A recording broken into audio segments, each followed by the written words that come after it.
Good morning friends, welcome to EPG Pathshala. I am Zainab Fatima, Assistant Professor at Sharda University, Greater Noida. Today we are going to discuss the module on sentencing of women prisoners, and the learning outcomes will be to understand women prisoners as separate class of prisoners having special needs, to identify the causes of female criminality and the background of women convicts, to understand the different problems faced by them in prison, and to get the idea of the laws and the governmental efforts to address the issue of women prisoners, and to study at last the judicial decisions tracing stricter view towards women prisoners. In 2015, according to National Crime Records Bureau, out of the total convict population, females accounted for almost 4.3%. The female persons arrested under various sections of IPC accounted for 4.9% of the total arrestees. The female criminality in India is at rise along with the increase in crime against women. It has been theoretically stated as complicated, less understood, and it is subject to easy control. Female criminal behavior has been commonly perceived as a less serious problem than the male criminal behavior. Historically, women have been more likely to commit minor offences and have made up only a small proportion of the offender population. Although women remain a relatively small number of all the prisoners, these facts have revealed a trend in the rising percentage of female offenders. Their participation in violent crimes and have inhibited the development of gender-specific programs to address the issue. There have been comprehensive committee reports focusing on this issue, like Justice Mullah Committee Report on Prison Reforms 1982-83, which suggested some welcome changes to the Prison Act of 1894. It gave suggestion on serious aspects of jail administration, including the segregation of young offenders from hardened criminals, rehabilitation of the offenders, medical and psychiatric services, etc. The Committee on Empowerment of Women of Lok Sabha analyzed the situation of women in detention. This committee also examined the recommendations made by an expert committee on women prisoners constituted by the Government of India in 1986 to 1987 under the chairmanship of Justice Krishna Iyer, which had made a number of very useful recommendations for women prisoners and suggested a national policy for custodial justice for women. It recommended introduction of more women in the police force in view of their special role in tackling women and child offenders. When it comes to the explanation of female criminality, there are certain theories that have been given by scholars. Like for example, we can discuss some of them. Like for example, strain theory. Strain theory says that criminality is caused by pressure or tension. The source of this tension is stimulated inspirations to achieve certain goals coupled with obstacles to their achievement. Frustrated individuals turn to crime either to release this tension or to achieve their goals via illegitimate avenues. According to Cohen, females do not commit the full range of different crimes because they are not subject to the same pressure to perform as the males. Later, Cloverd and Ohlin gave a different version of strain theory and called it differential opportunities theory. They claim that female is not a part of the struggle for the material success. Females are neither pressurized to achieve the major success goals of their society, nor they afford a delinquent outlet for their frustrations. The horizons of the females are continued to the family. Ruth Morris claimed that delinquent girls would tend to come from broken homes and unhappy family relations. Another theory is differential association theory, which is also called as learning theory. It was given by Sutherland and Cressy, who said that criminal behavior is learned. Women do not mix with criminals because their gender role defines them as wives and mothers and restrict their sphere of influence and experience to home only. Girls are taught to be nice and do not have the freedom of males, so they do not get the chance to learn the behavior from the criminals. Hence, women commit less crimes because they have fewer learning experiences and fewer skills than men. Another theory which explains female criminality is that of liberation theory.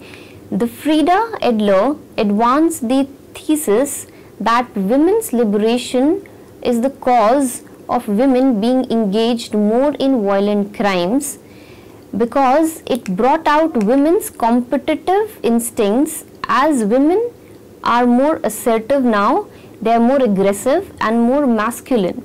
Liberation has also opened up structural opportunities for women to offend. Another theory is that of Freud's theory, offered as psychological explanation of female criminology, holding that normal women accept and internalize societal definition of femininity, but women criminals suffer from masculinity complex. Another theory which relates to the female criminality is that of double standard theory. Pollock asserts that crimes by women are characterized by deceit and double standards. Just as physical weakness forces a woman to resort to deception, the use of physical charm enables her to attract the victim. Frustration, envy, false accusations against men also create female crime, according to him. Another theory is that of feminist theory. Feminists believe that all the traditional theories are rooted in men's experience, as criminology has been dominated by males. Feminists give the idea that women experience subordination on the basis of their sex in patriarchy, and this subordination leads to crime. Patriarchy results in double standards for males and females, and often female offenders are themselves victims of abuse. Thus, patriarchy is responsible for crime against women and by women. Now, coming to the identifying of women offenders, the women offenders found in prison are predominantly those at the most impoverished and of the social spectrum, who have led a life of social exclusion and abuse, lack of employment, and have less education. Many have histories of sexual abuse, alcohol and drug abuse, mental health problems, and mothers with dependent children.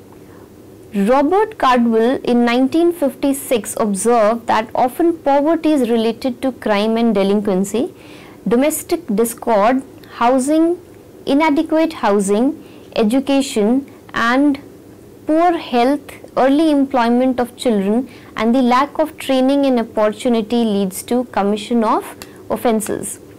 Gerald Sparrow in 1970, while verifying the individual women criminals, maintains that women are prone to murder by poison and that the act is often emotionally inspired. According to him, women have natural aptitude for unpleasant trickery, which they can use for their lack of strength. Gibbon in 1970 observed that offending women are frequently from lower income backgrounds. Adler Freda relates the rise of female criminality to the rise in women's assertiveness. Technology and the women's liberation movement have combined the equalized stability of women in participation in male crime. She assumes that women have the basic motivation as men and are entering both the legitimate and illegitimate fields that once were restricted.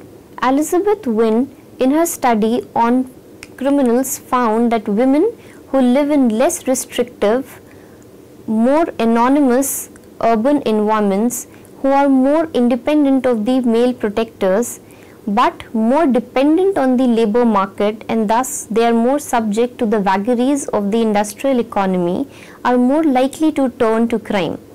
Lombroso also viewed female deviance as rooted in the biological makeup and studied the physiological characteristics.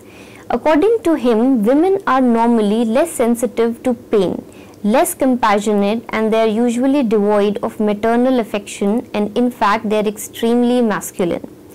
Another study is that of Ram Ahuja in 1969, which says that high proportion of female crime is due to the maladjustment in interpersonal relationships within conjugal family.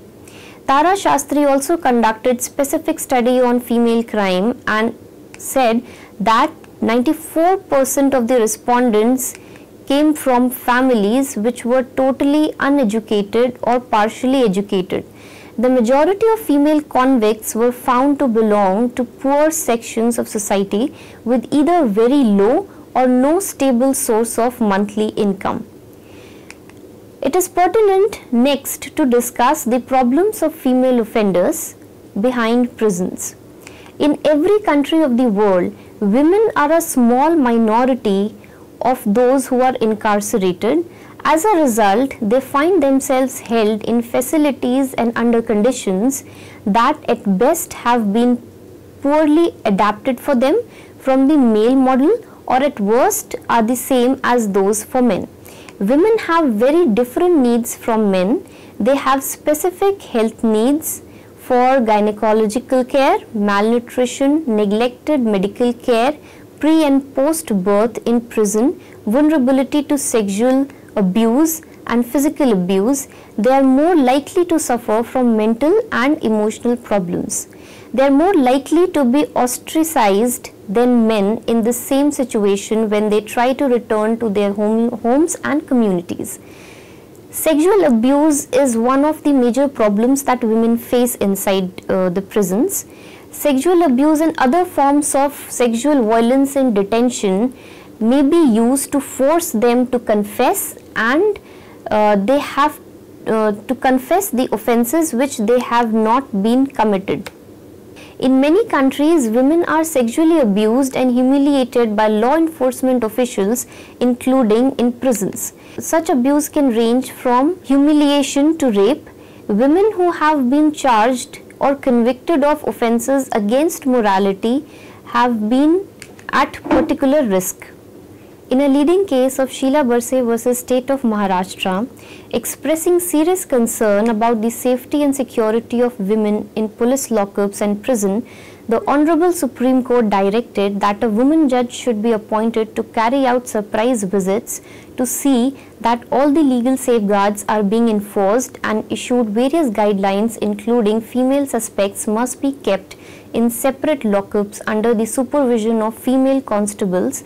Interrogation of female suspects should be in front of female constables only.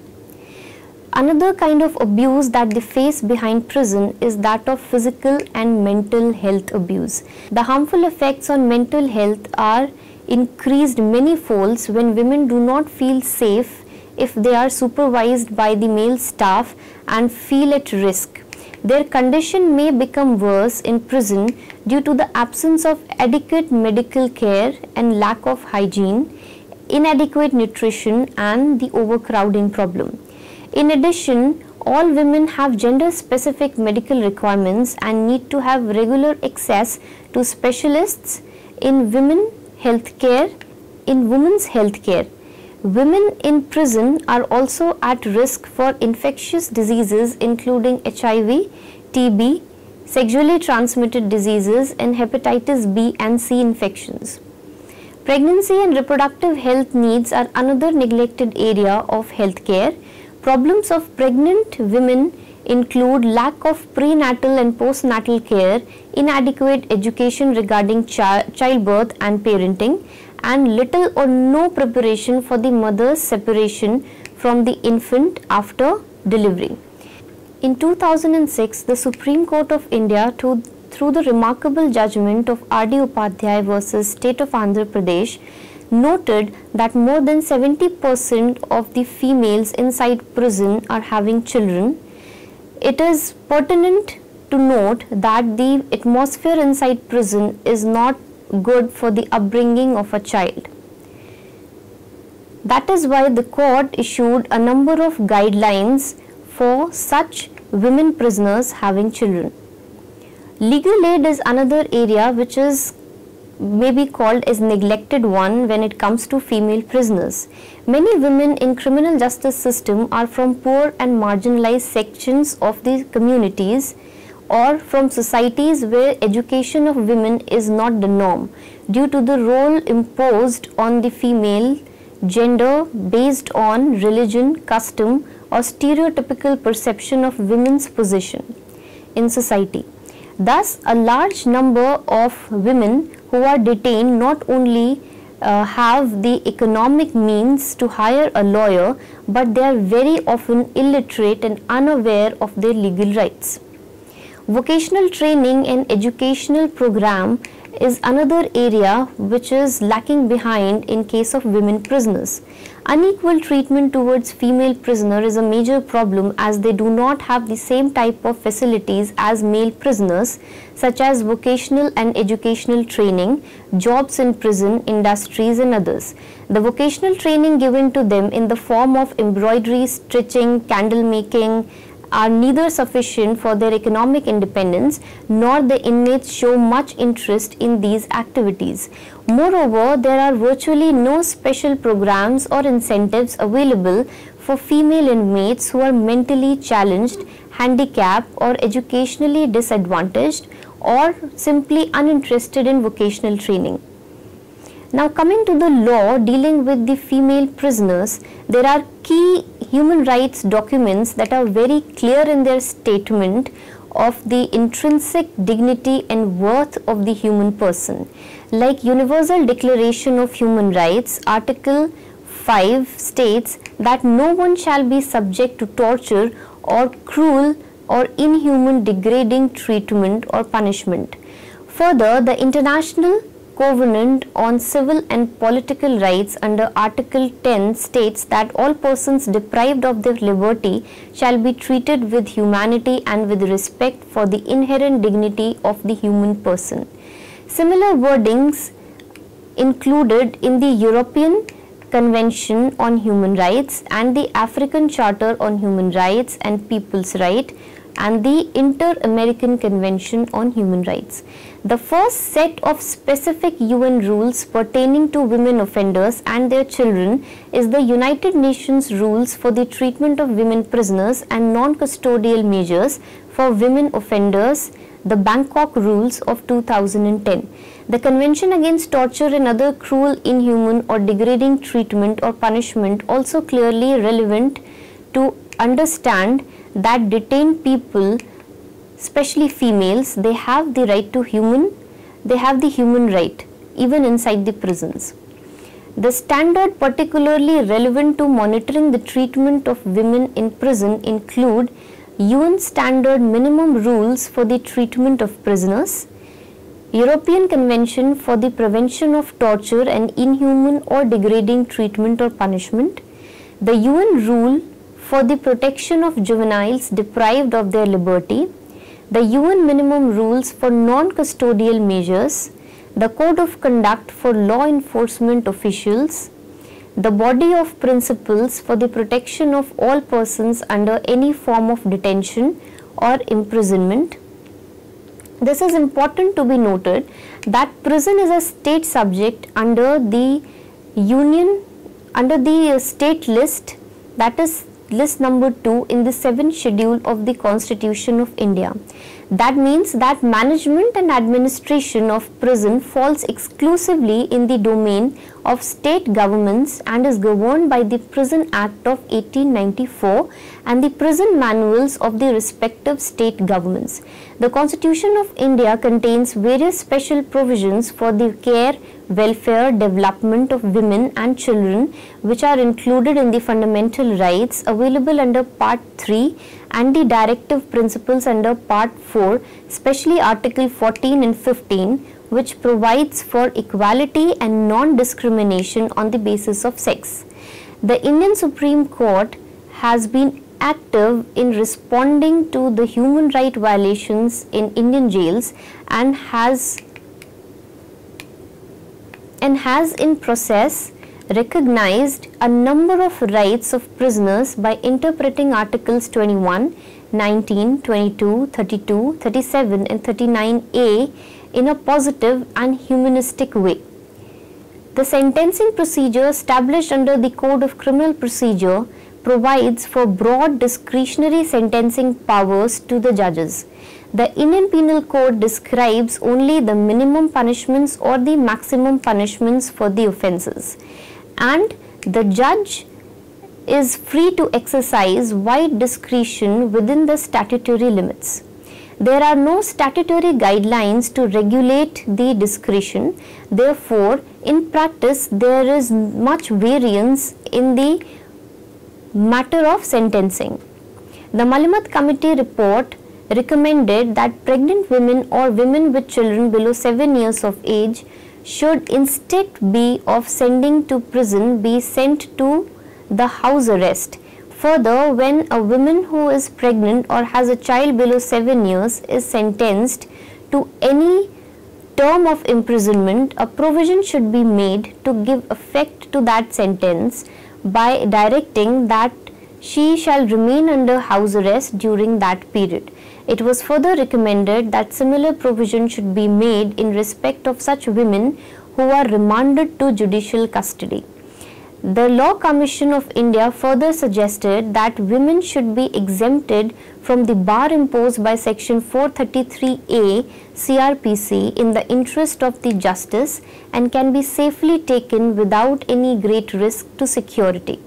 Removal of the bar would not mean that women sentenced to imprisonment for life will automatically be released at the expiry of 14 years or any other period.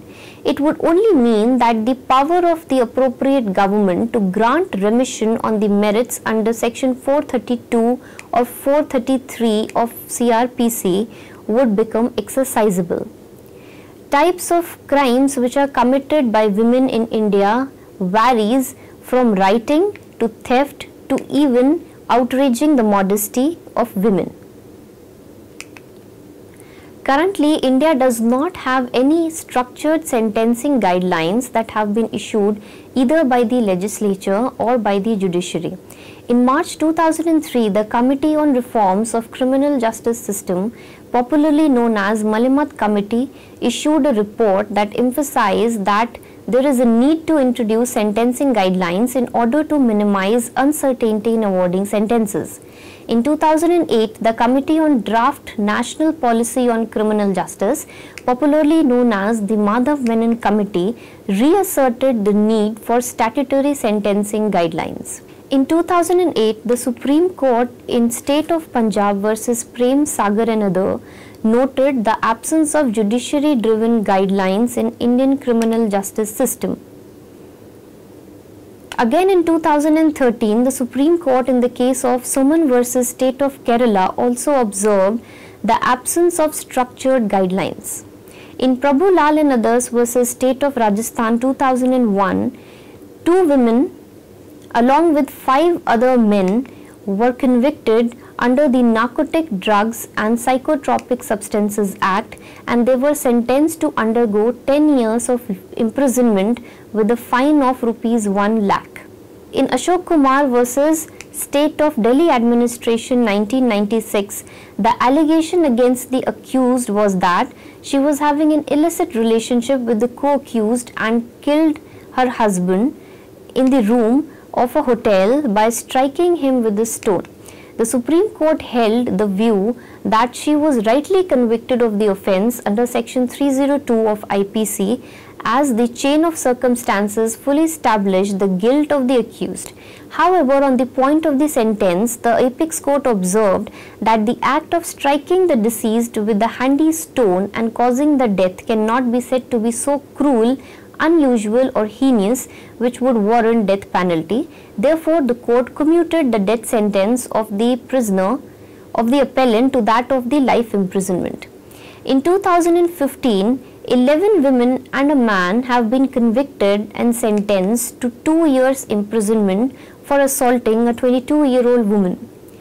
In 2010, interestingly, the court held that a woman can be held guilty of outraging the modesty of a woman just as much as a man can. There is a rationale for sentencing of female offenders. In another case of Ediga Annamma versus State of Andhra Pradesh 1974, the accused, a married woman, was having an illicit affair with a man.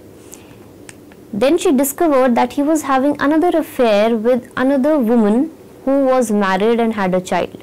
She lured the deceased into a jungle on a false pretext along with her child and then killed them both. To confuse the evidences, the accused then clothed the deceased with her own clothes and burnt her face and buried the child in the river sand.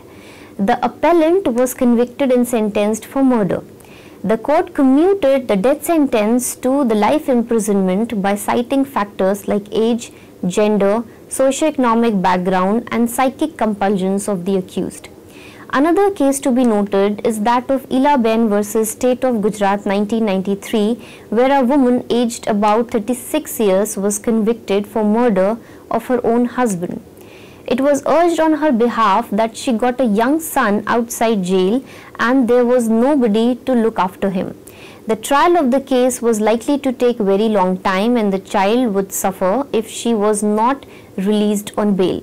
There was nobody from the family of the accused person outside the jail who would look after the proceedings of the trial. She was directed to be released on bail on the sum of rupees 10,000 only. Another case is that of State of Tamil Nadu versus Nalini 1999, famously known as the Rajiv Gandhi assassination case. Here, all the accused persons who were left behind, they were given death penalty except Nalini, who was found to be pregnant at the time of the conviction. That is why the court sentenced her to life and not to death on the ground that she was a woman and had given birth to a daughter during the trial and was simply an instrument in the offence.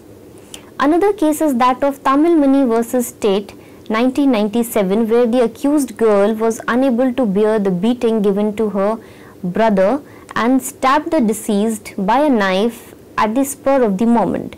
The injury was sufficient to cause death in ordinary course of nature, and it was held that the accused had no intention to cause death, but she must be deemed to have the knowledge that death might have been caused because she attacked the vital part of the body.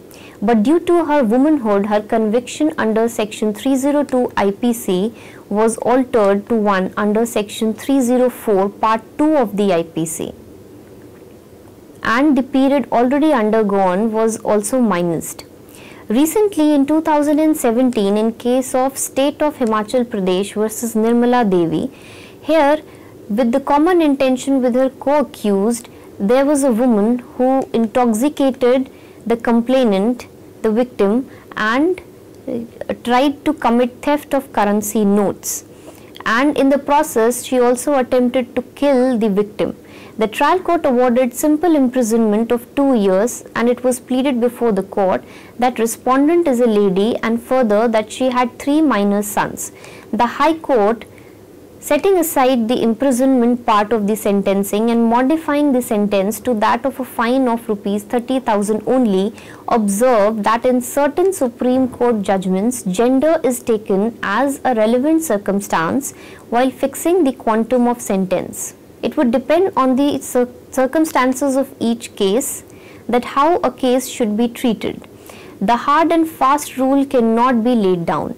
For example, where a woman has been involved in a crime, being a part of the terrorist group, mercy or compassion may not be shown. Now, in conclusion and recommendation part, as we have clearly seen from the judicial behavior that except those cases where there was a sharp public reaction in media and newspaper, normally the sentence of women offenders were reduced based upon her age, femininity, pregnancy and motherhood. In doing so, no objective standard have been laid down.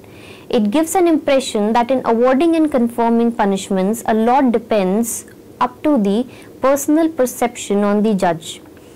In India, the recent trend of judiciary as regards sentencing of women offenders is somewhat changing, with the judges getting more stricter in their outlook towards the former. Lately, women who have been associates of their male counterparts or spouses have been sentenced to severe punishments like life imprisonment and death. Like for example, Muhammad Hanif Syed with his wife Fahmida and another helper Ashrat Ansari were sentenced to death by a special court of Prevention of Terrorism Act for carrying out blasts at the Zaveri Bazaar in Bombay in 2005. Moreover, first time ever in the history of India, there is going to be the hanging of two sisters called Renuka Shinde and Seema Gavit, convicted of kidnapping and murdering 5 young children. Supreme Court upheld their death sentence, and recently the Honorable President also rejected their appeal for clemency. It would be the first time ever in the history that the death sentence might get executed against women in India. Coming to the recommendation, it can be recommended that in the absence of the sentencing guidelines, gender and femininity should not be a criteria to reduce the sentence. Developing and implementing a gender-informed approach to work with female offenders in custody will be a very good idea. Women prisoners should be informed of their rights under the law. A regular medical checkup of women prisoners or under trials should be done by women doctors only. Effective protection from sexual abuse should be provided inside the prison. Before sending a woman in stage of pregnancy to a jail, the concerned authorities must ensure that particular jail has got the basic minimum facilities for delivery as well as providing pre- and postnatal care for both the child and the mother. The voluntary organizations of women should be encouraged to be associated with women prisoners, and special prosecution officers should be available to present the case of women prisoners. Adequate arrangements should be made available in all jails to impart education, both formal and informal, to every child of the woman inmate. Diversified recreational programs, facilities should be made available to the children of the different age groups inside the prison. Proper vocational training and education should be given to women prisoners for their rehabilitation post-release. With this, today's lecture is over. Thank you for watching this. I hope you have learned something new on the topic of women prisoners and their problems.